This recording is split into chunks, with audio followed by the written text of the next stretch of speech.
Also, I got a special feeling last time I was here. Oh, I'm getting that feeling. I'm getting that weird tingling electric feeling. I'm the only one here. Welcome to another journey into the mysteries of Egypt. Today, we explore the Serapeum of Saqqara, a place steeped in legend and history. In 1850, French archaeologist Auguste Mariette, driven by his fascination with ancient texts, discovered this remarkable site. While searching for the lost temple of the Apis bulls, he uncovered a complex network of underground galleries. These galleries house colossal granite and diorite sarcophagi, granite and diorite being very hard stones to engrave, cut, or even move. These stones weighing between 80,000 to 120,000 pounds each. Crafted with incredible precision, their inscriptions should suggest sacred purposes, but the sloppy engraving compared to the masterful stonework raises some questions. How did the ancient Egyptians move such massive stones in these tight quarters? Were these massive boxes reused over time? Could the ancient Egyptians have known about electricity, familiar with the electric eels and catfish possibly? They might have experienced static shock even embracing each other as we do today. One Egyptian king was even nicknamed the Angry Catfish. Could this curiosity have led them to explore electricity? Join me as we go to the Serapeum of Saqqara. I went 2 days, one with a great guide, Layli, and also one on my own. So let's dive in and explore the underground chambers of the Serapeum of Saqqara. As you see behind me, there's nothing but desert, but underneath the ground is the Serapeum of Saqqara. A lot of people don't come here, but I strongly suggest if you're in Saqqara and see the step pyramid of Djoser, you must come here, the Serapeum of Saqqara. You'll see the signs, but it's definitely worth it. As you can see, we're just in the middle of the desert. Seems like nothing's out here, but below is one of my favorite sites in Egypt, and the first place that I experienced a feeling that I didn't believe in until I came down here. I felt a very special feeling in my chest, almost electrifying. We're gonna come to this mysterious place and join me here at the Serapeum of Saqqara. Hello, buddy. Hello, buddy. Hello, buddy. The Serapeum of Saqqara is interesting is because below ground there's these huge sarcophagus that they thought was made for bulls. But I don't know if I buy that. Could be, it makes sense because they worship the bull, the Apis bull, but they're all found empty, obviously robbers. It was rediscovered in 1850 by the French. And let's go under and check out these huge sarcophagus built out of granite, diorite, and hard stone, almost with precision laser cut.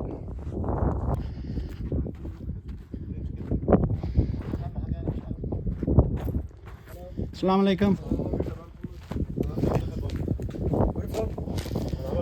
Aswan. I am Aswan. Allah Akbar. Aswan. No problem. Thank you.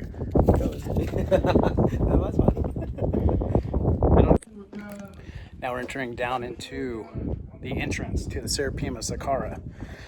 Get a lot of people trying to sell you tours up there. Please show me your ticket, but you can come in by yourself. There will be people asking for tips inside. You can give them a little bit of something, 150, 20 Egyptian pound, whatever it is, but they'll show you something else. Sometimes it's worth it, sometimes it's not, but let's continue.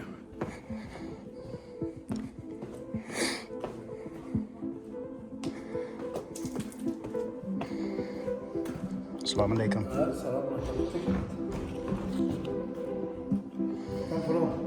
Aswan. أسوان أجدع ناس يعني. Allah Akbar. الحمد لله. أنت قطع 270 أنت أجنبي.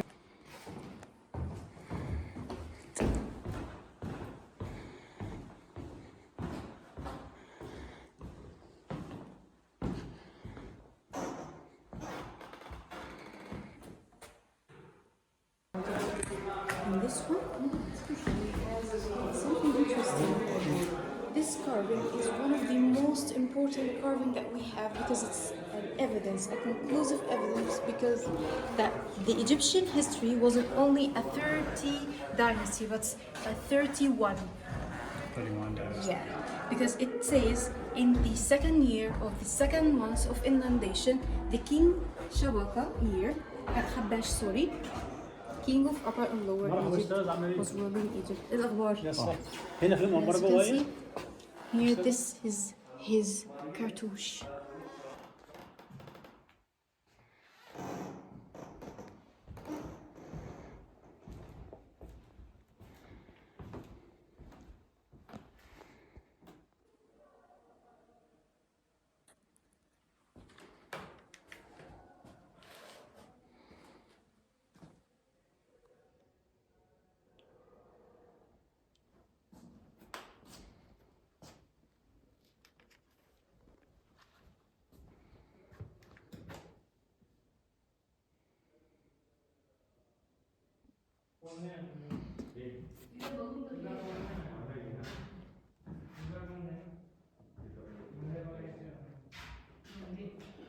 So you'll see behind me, it's kind of dark in here, so I brought my headlamp. Sorry to blind you, but you'll see behind me, there's this huge sarcophagus. I mean, look how big it is. Look how much space they had on each side.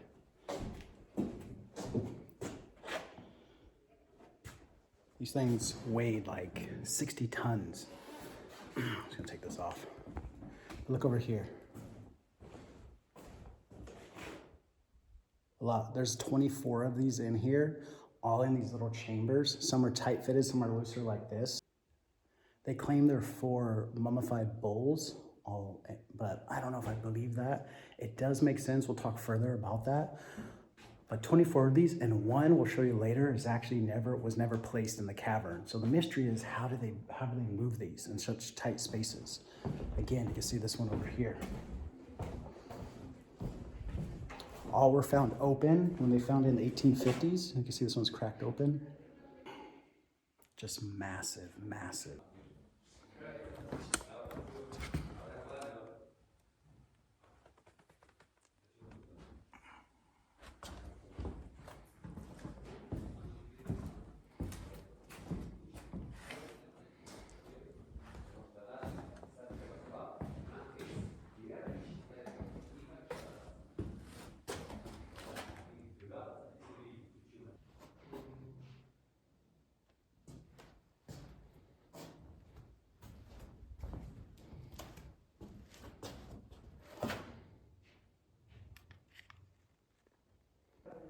I believe the archaeologist actually blew up this one, as you can see, to see what was inside of it. He found nothing, apparently.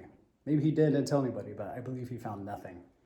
But I mean, the video probably doesn't do it justice. We're gonna crawl down in one a little later and you can see the actual size, but look at that.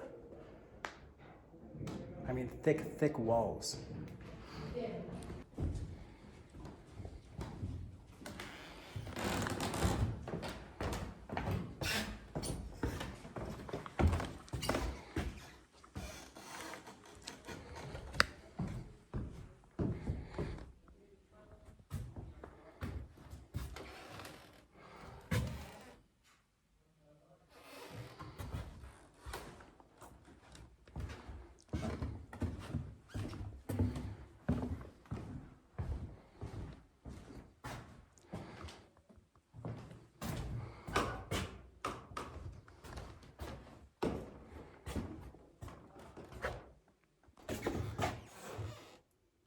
So behind me, you can see I'm below one sarcophagus. Look how tall it is, maybe 6 feet tall. I'm about 5'9".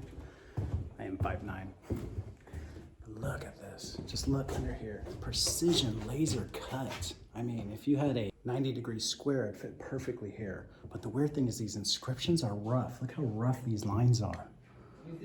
That's what makes me think these inscriptions are later.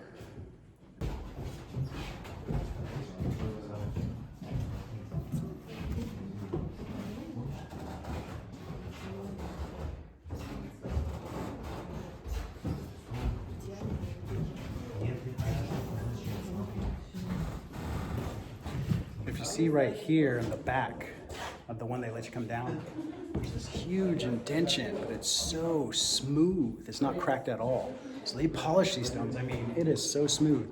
Inscription's really rough. Again, you can see here.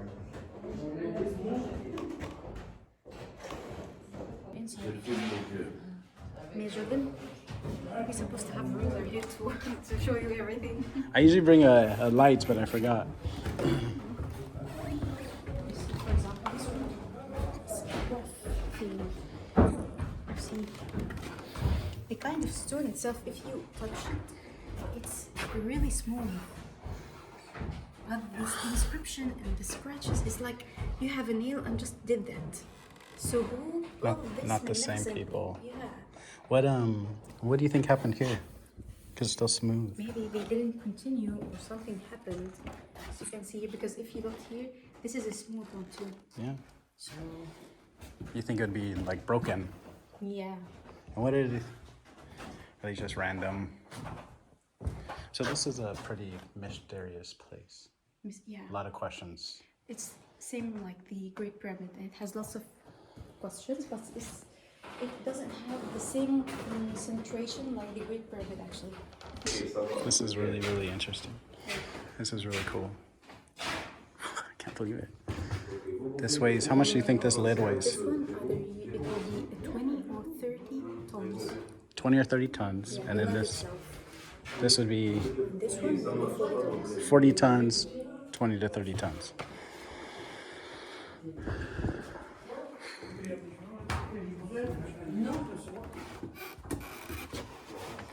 Are you hiding from the picture?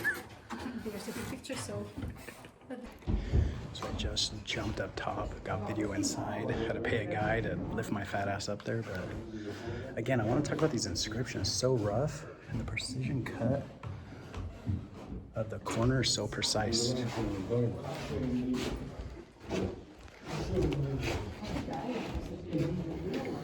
jumped up there.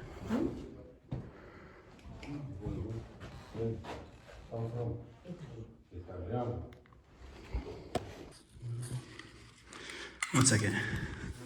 Lovely.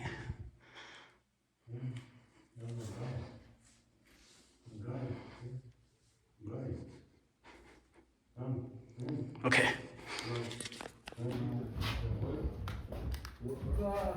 بس معايا رمضان انت برضه مش ده مستنيين بره وفي الاخر يقول لي اول See just how large this 100 to 120,000 pound sarcophagus is. Again, on 5'9", I fit right under it. Just look how giant it is. Oh.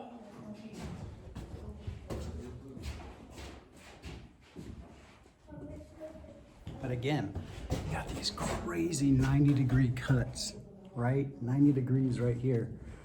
And yet, these inscriptions aren't even level. This line's so rough, not even level. So the mystery is how they put them here. Why was a precision cut and so heavy and they were able to lift it here, but also why are the inscriptions so rough? Why are the inscriptions so sloppy? Like they came in a later period that someone discovered these. This is about, they claim 1400 BC, but these are some of the roughest hieroglyphics I've seen since I've been in Egypt. I mean, just messy, because it makes sense, it's a hard stone, but how are they able to cut this at laser precision, yet these inscriptions are sloppy? Must be different time periods. Also, I got a special feeling last time I was here. There's a lot of tourists and people trying to like pay me off, or trying to me to pay them off so they could show me more, but I don't got that feeling now. I'm kind of focusing on the video. Last time I was just experiencing it, but I was able to jump up there and look in. A guide, I gave him money and he let me. So if you could go look in, there's nothing in there, but you still see the thickness of the walls. Is the main thing you want to see. I mean, these things are massive. I mean, again, 5'9", the lid's up there. So without the lid, I still got room. Not much room on each side to put it in here. This one actually has more room than some of the others I've shown you, but still, I got the roof. Oh, I'm getting that feeling. I'm getting that weird tingling electric feeling. I'm the only one here. I'm gonna take a moment to myself.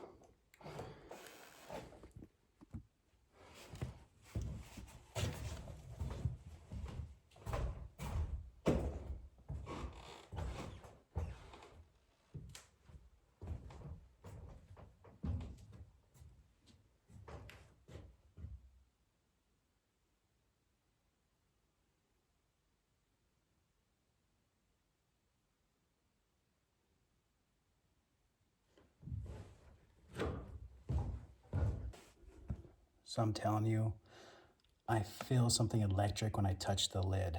I was touching the bottom and the lid and felt it, but last time I was here, it makes sense because I was touching the top for a picture and I felt that electric feeling. But it seems like when I first came here, I didn't feel it. I'm feeling it now. I'm the only one here earlier. Of people here, I didn't feel it, but then I started touching it. Something about the lid, I think, but touching both the bottom of the lid, I feel like I'm being used as a conductor. I don't have any tests. Maybe it's the heat exhaustion. Maybe I'm going crazy, but definitely feel something.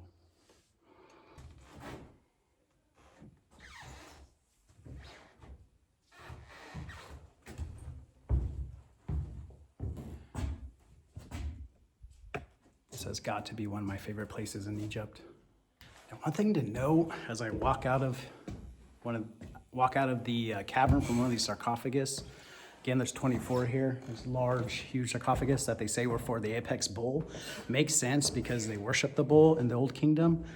But what doesn't make sense is that it's too large for a bull. Another thing, when I'm at the Step Pyramid of Saqqara, you'll notice that the sarcophagus for Djoser is as big as these. It's probably bigger, actually. I think his is way bigger. It's made of multi-rock where this is solid, but still, it's like, why they make it so big for him, but these are considered for bulls since they're big.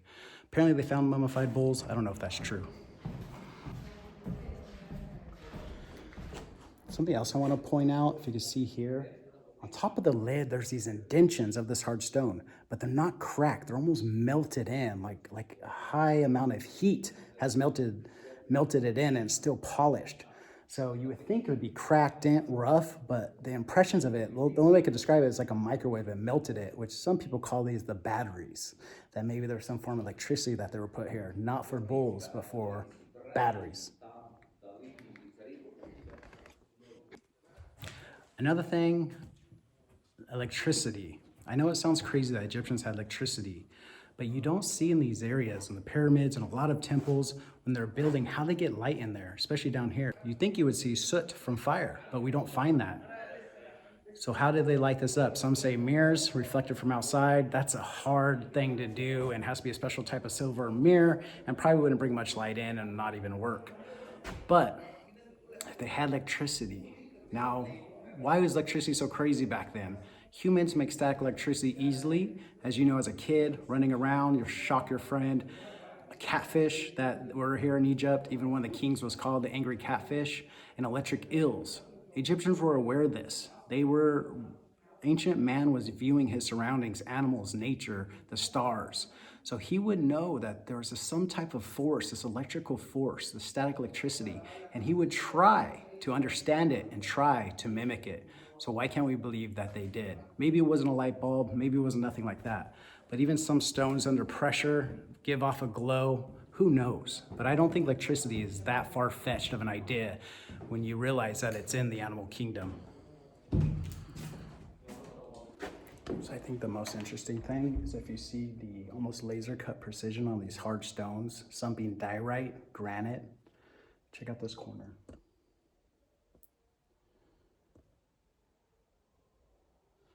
You can literally see the precision, the 90-degree cut. So some of these sarcophagus, let's count it without the lid. Without the lid, 40 to 60 tons. That's 80,000 to 120,000 pounds. This is massive weight. That's massive weight. I'll put down here 24 of them for mummified bulls. The bulls are actually smaller in size than the sarcophagus, which makes me think it's not the reason. I do understand where they got that idea from. Let's talk further. Here's an empty chamber. You can see they reinforced it. You got a hall cutting across, but we're gonna move this way. So you can see below me is where the original ground was. We're kind of up on a platform, but this is a very narrow passageway. I believe you could tell by just seeing through the video. So they wouldn't have much room to move these giant sarcophagus, these heavy 120,000 pounds, 80,000 pound, big boxes with this narrow way. So how, that's the mystery of this place, is how do they put them in here in such a small, just a small shaft way to put them in their spots. And we'll show you one sarcophagus that they must have gave up on, who knows, but still in the hall. And we'll show you how much room they actually were working with. As you can see behind me, one of these sarcophagus didn't quite make it to its destination. Was being put in or put out. It's unbelievable it was being put in. But you see, it's almost clogged in here, not a lot of room around it. So let's walk towards it and see how large it is, especially compared to these hallways.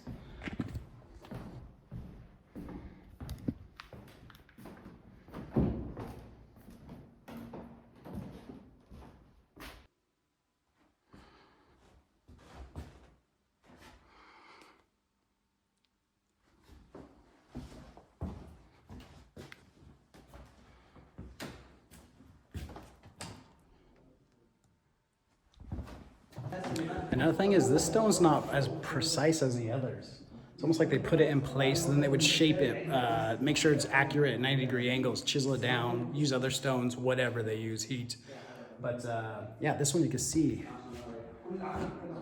just not even a level surface on that side, either on this side. It's almost angled. Might be hard to tell from the video, but it's almost angled.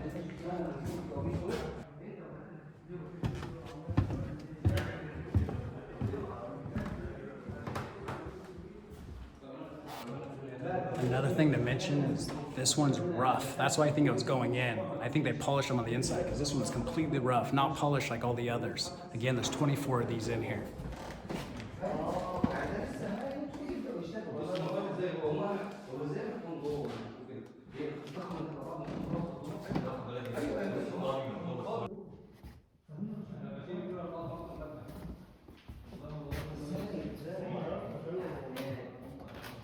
Here's the base, and then over here is the lid of the sarcophagus.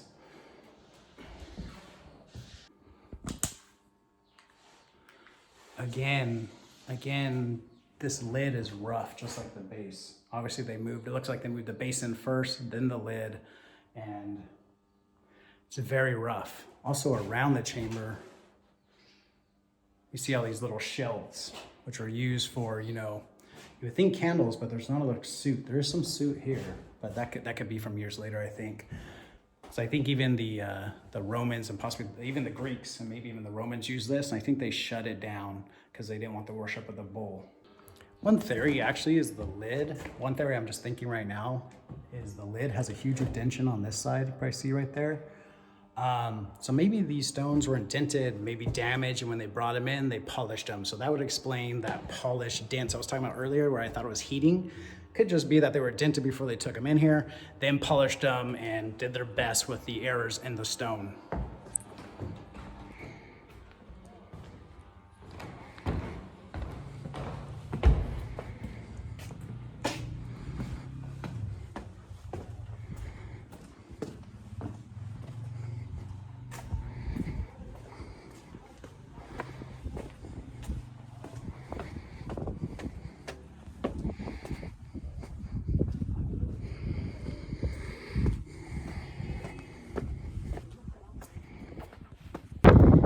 These guys back here are funny, trying to get me to sit, all this, but you know, it's gonna lead to tips, money. They're not that nice, but they were funny. I always say I'm from Aswan, I'm Egyptian. I always say Allah Akbar, come on, from your brother, Allah Akbar. You know, God's watching, Allah, I gotta go to the mosque, I can't sit and talk. They thought it was very funny. They're like, you know Persian? I was like, no, I know like 5 words in Persian. Habibi, shukram, salam alaikum, alaikum salam, you know, stuff like that. I think that's basically it. I think that's it, but yeah. Anyways, we're out here in the desert. Serapeum of Saqqara, definitely worth it. If you're gonna come here for the step pyramid anyways, take a little tiny drive. It's like I literally see the step pyramid behind me. It's not that far. You can walk it. I recommend a driver because it is a little far, especially if it's 100 degrees, 90 degrees. But out in the middle of the desert, you'll miss it if you don't know it. There is signs. I'll go down and see the Serapeum of Saqqara with the 24 huge hard stone sarcophagus. So large. All right, everybody, I'm out. Until the next time, this is the Mush Monk, Jay Yoder. Love you guys, and thank you for watching. I really appreciate you guys. You know, I do these videos. I like to do them rough too, rough and real, because those are the YouTube videos I like watching of travelers. I don't like the polished Instagram beautiful stuff. I like you to get a real vibe of what it's like here. Feel like you're here with me, not that you're you know, on some honeymoon cruise or whatever. So again, I love you guys. Like, subscribe, share, spread the word. If you find these videos entertaining, let me know. They cost me a lot of money to make. I gotta fly out here, I gotta get places. Instead of enjoying my vacation, I'm relaxing with a cocktail in my hand at a beach town. I'm here in these deserts dealing with taxi cab drivers, dealing with people hassling me, trying to get to these places to make video, trying to hide to make my videos so don't see me. So any support you guys could give me would be great, even if it's just a like or a share. If you don't like the video, don't like or share. It's as easy as that. I'm not doing this for the money. I'm doing this for the love of it. I have a full-time business, digital-motor.com, where I do design work, digital marketing, web design, stuff of that nature, social media campaigns, video editing. So you can support me that way. But I do these trips for the love of it, for the love of ancient history, and trying to find out the mysteries of our past, because it's not Egyptians' past, it's not Greeks' past, it's not the Romans' past, it's our past, the humans' past. We deserve to know as well, not just countries that have these artificial borders. So that being said, I would be able to do a lot more cool videos if I had a little bit of financing. But I understand I'm going to do them no matter what. No matter how much debt I have, I'll do them. But I love you guys, and until the next time, see the next video. Check out all my videos from Turkey and Egypt, and love you guys, and big kiss. Mwah.